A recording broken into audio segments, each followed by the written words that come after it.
It's always hard, to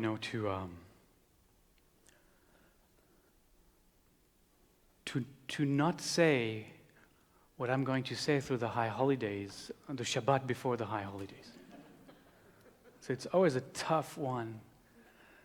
And I decided to do something completely different tonight. I often do that from time to time. I like to leave a little bit of the spiritual for the high holidays and bring up the historical.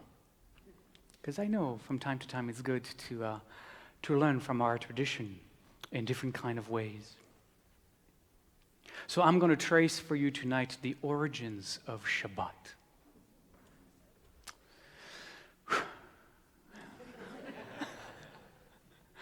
Once upon a time. No.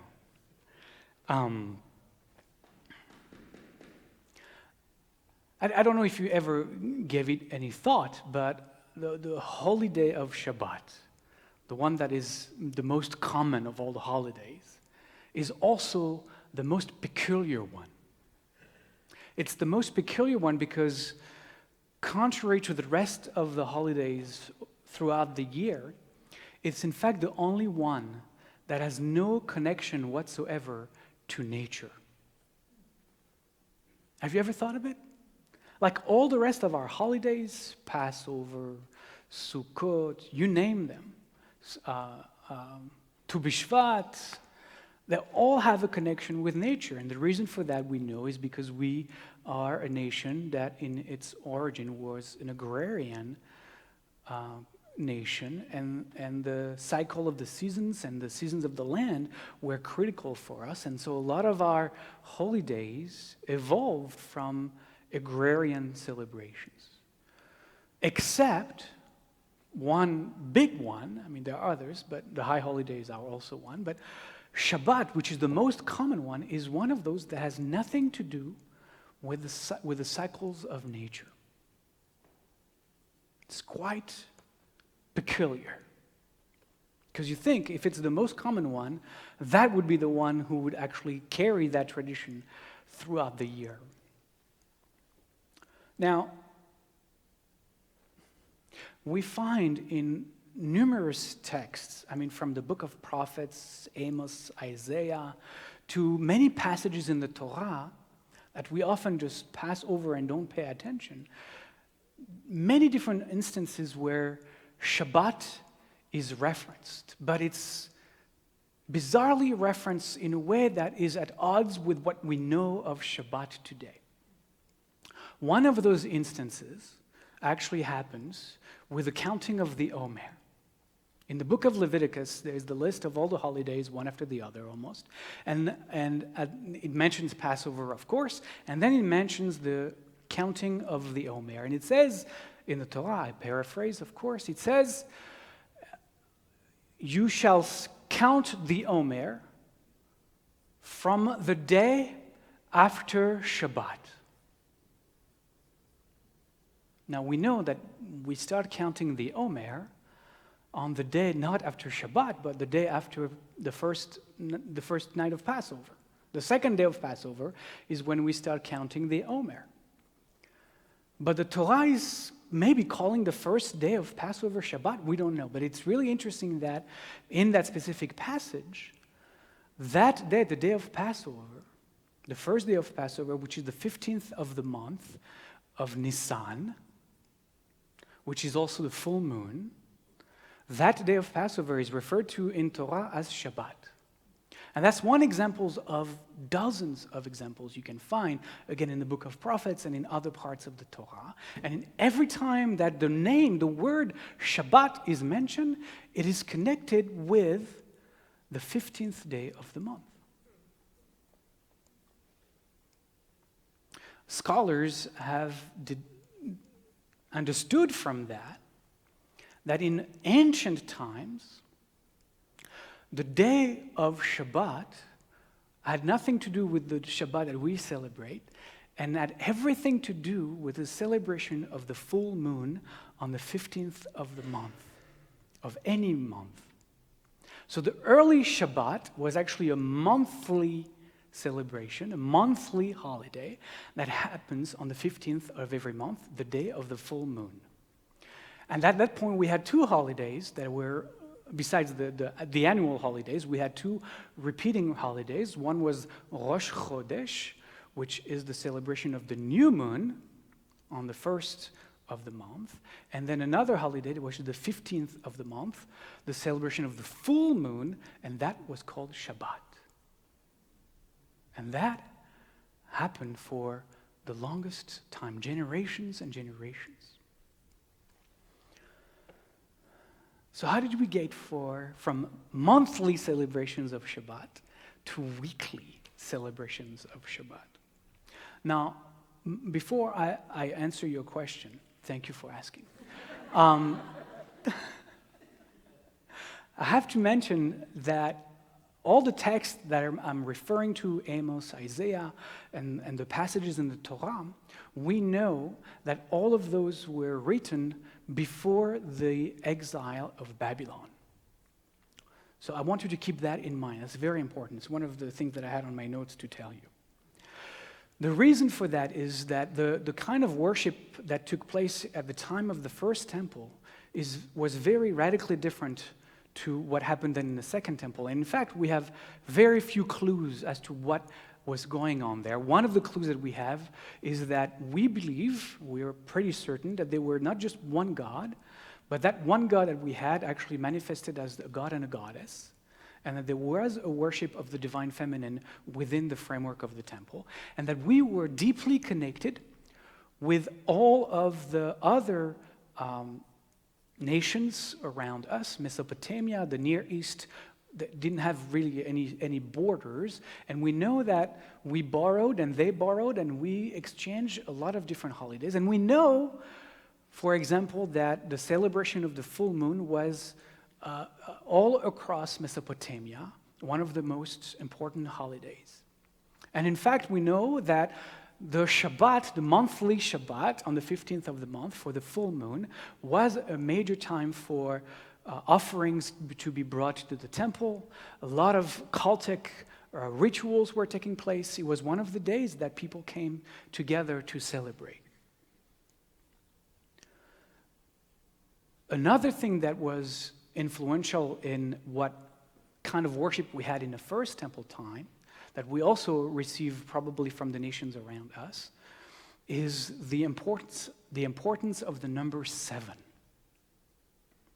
The importance of the number 7 doesn't come from us. It comes from other traditions around in Mesopotamia, the Akkadian traditions, and others, who in their texts, in their religious expressions, had a lot of cycles of 7. Great travels took place over 7 days. Major holidays unfolded over 7 days. Major celebrations took place on the cycle of 7 and 7. And we know that we too, to this day, have continued to have most of our holidays be a 7-day holiday. It's not a mistake that, outside of Israel, we add another day because it's complicated. But really, in Israel, it's 7 days for Passover. It's 7 days for Sukkot. It's 7-day cycles. And we know we inherited that from the time of the first temple, and the times of the first temple inherited it from the nations around. But we still have, even in our practices today, we have, when we mourn, we sit Shiva, which is 7 days. When we are married, right, a wedding, there's what's called a Sheva Brachot, which is a celebration, a wedding celebration unfolds over 7 days with people coming and visiting the bride and the groom and partying every day for 7 days. So we have our holidays also that are celebrated as cycles of 7. So we have kept a lot of that. So hold all of this in mind, right? We inherited the number 7, and we had it in our worship, and we had it in our holidays. We inherited this monthly full moon rituals and celebrations on the 15th of the month called Shabbat. Right? Keep all of this because it's going to get weird. It's going to get weird because we know that in Torah, for example, and I'm sure some of you are already wondering, we have mentions, many, many places, that you shall, and again I paraphrase, I don't quote verbatim, but you shall, after 6 days of work, you shall give your worker and your animals a day of rest on the 7th day. We also know that there are passages in the Torah that invite us, after 6 years of toiling the soil of your land, you shall let, on the 7th year, you shall let the land lay fallow, so that it regenerates. So you're saying, but if those are in the Torah, why is this not connected to Shabbat? The truth of the matter is, Shabbat is never mentioned in any one of those verses. It's never mentioned in any one of those verses. And we know for a fact that there also was no mandate in Torah. It's not a universal law that everybody should have the same 7-day cycle or the same 7-year cycle. If your household and your workers worked one set of 6 days and rest on the 7th, your neighbor might be on a completely different set of 6 days and then 7th. Same thing with your land. You might decide that, your 6 years of working the land happen from now until 6 years, but your neighbors would be in different time zones. Because there was no mandate. There was no mandate, and we have to also, it's hard for us to know, that's why it gets really weird, but there was never a codified standard 7-day week calendar. This is actually much more recent than the times of the First Temple. There was no such concept as a calendar. At least not a 7-day calendar. Everybody had different calendars.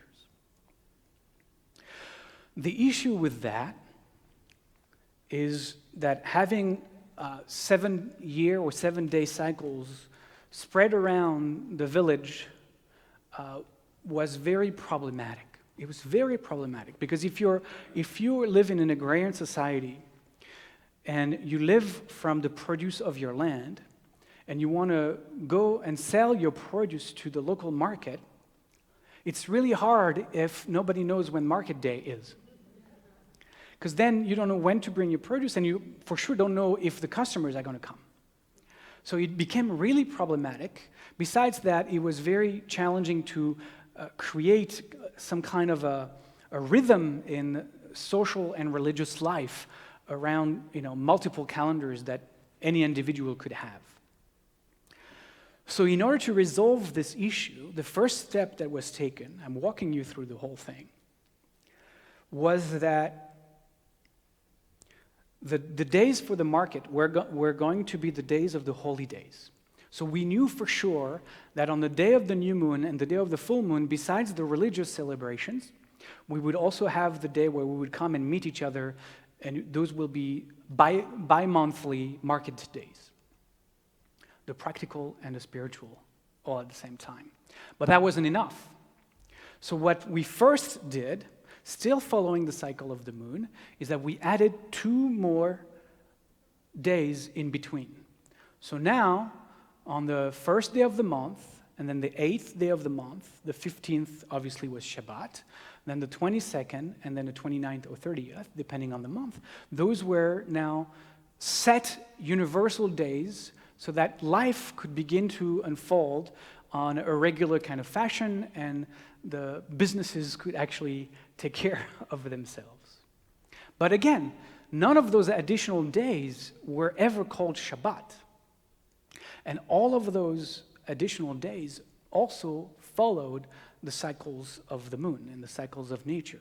Again, our Shabbat as we understand it today, as we celebrate today, has nothing to do with any of that. So something else must have happened. Something must have happened for us to break free somehow from the cycles of nature, from the cycles of the moon. And what happened was the Babylonian invasion. Actually, first the Assyrian invasion from the north, and then the Babylonian invasion. We are talking 586 BCE. And we have already been around for 500 years. That was the time of the first temple. And the Babylonian invade Israel, destroy completely the first temple, and take back to Babylon with them all our intelligentsia, all our monarchs, our priests, our scribes, all the well-educated folks. They're all taken into captivity and transferred to Babylon. Now, with the erasing of the temple, with the removal from the land, the cycle that we knew, that we followed up until that point, completely collapsed, especially because there was nobody in the land of those who stayed or survived the invasion to pick up where the priests left off, because there was not enough education for that to happen. Now, all of the Jewish intelligentsia is now sitting in Babylon, and they are wondering, what are we going to do as a nation to survive? We need to become a religion that is portable, because we are here in Babylon, others are in Assyria, others are in Egypt, there are a few left in Judea, but we're all now dispersed in all kinds of places. So we need to create something that would work universally wherever we are. What the priests of the time thought, they had two objectives. One, to create a narrative that would unify the people wherever they were. And two, to create a calendar that would also be universally recognized wherever the Jews were, so that all of us, wherever we were, could follow the same cycle and feel connected to one another. That would be the only ways we could survive. And they did exactly that. And they started with the Torah. The Torah was compiled during the exile of Babylon. We were there for 70 years or so. But now understand that a lot of the Torah was written before the exile of Babylon, as I quoted some of the verses. But once we got to Babylon, we put all of those separate stories and texts together. We wove the text as best we could. We added some narrative here and there. We actually added a whole layer of stories and rules and laws. And then Ezra, in 516, 70 years later, comes back with the Torah scroll. And that's going to evolve a little bit still after that, and ultimately be canonized to the kind of Torah we have right now. Now, what the priests did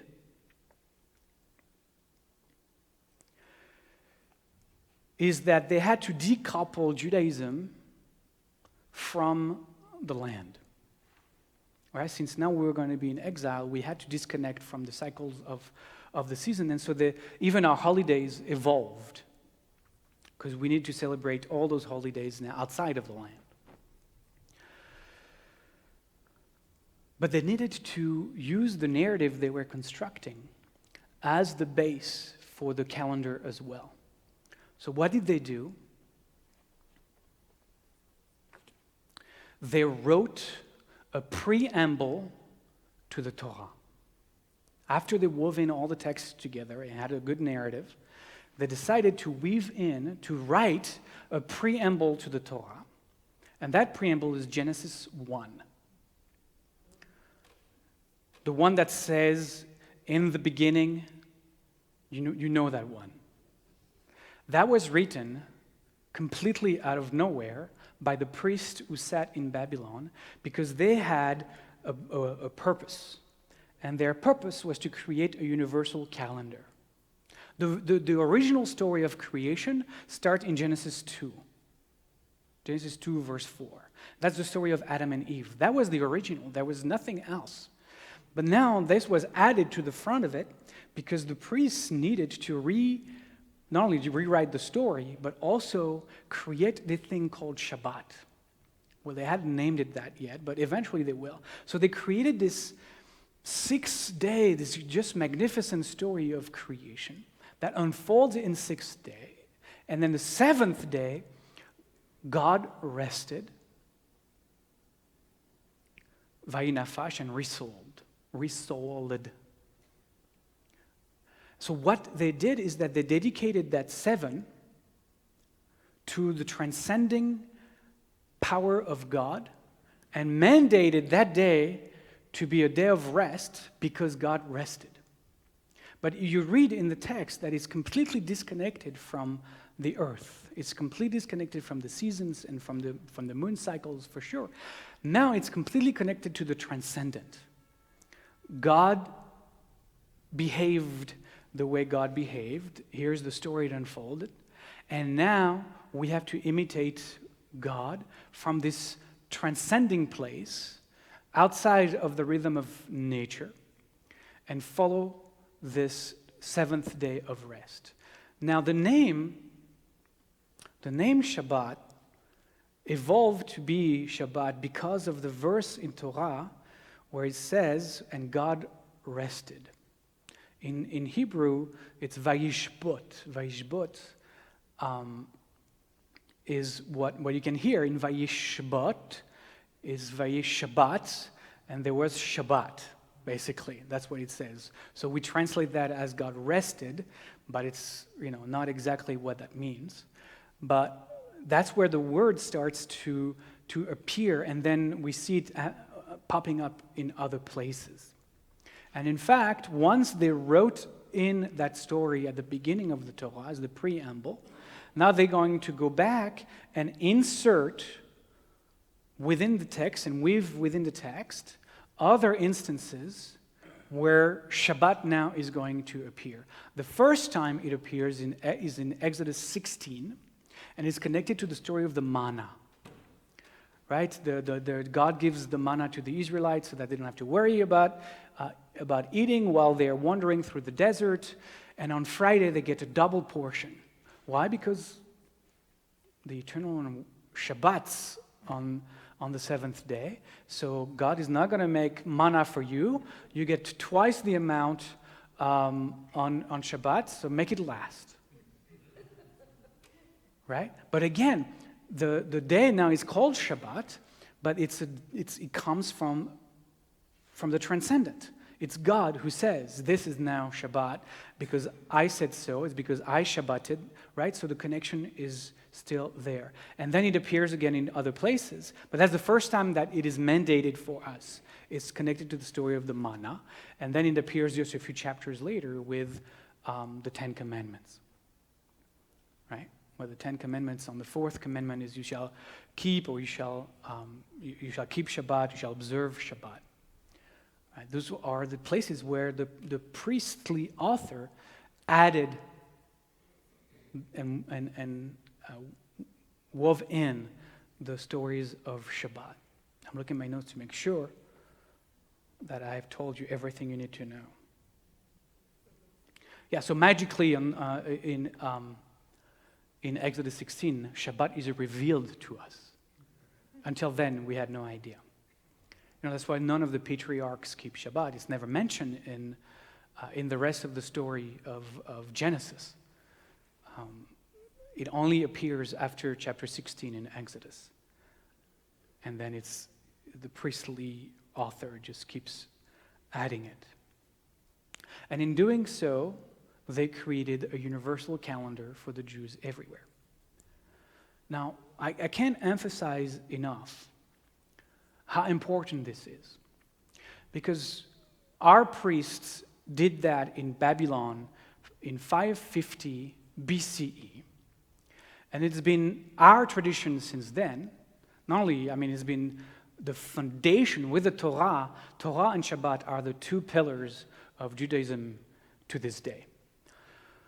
But despite many other nations trying to change that, the 7-day cycle that the Jews set 500 plus BCE has remained in place not just for us, but really for the world entirely. And the Romans tried to have a different calendar. The French, I remember growing up in France, the French, after the Revolution, decided we're going to have a completely different calendar.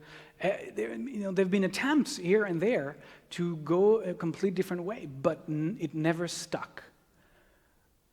What we invented out of necessity because of exile 2,500 years ago is still what the world practices today. And it's for some reason, 7 days is what we do now. It's like, can you imagine if a week wasn't 7 weeks? It's not even possible for us to fathom a week that would be anything but 7 days. And at the same time, understand, we made it up. Probably because of that the number 7 that we were superstitious about, that we got used to, and then we gave that day the name Shabbat. And here we are, celebrating this completely disconnected from nature day of Shabbat. Shabbat Shalom.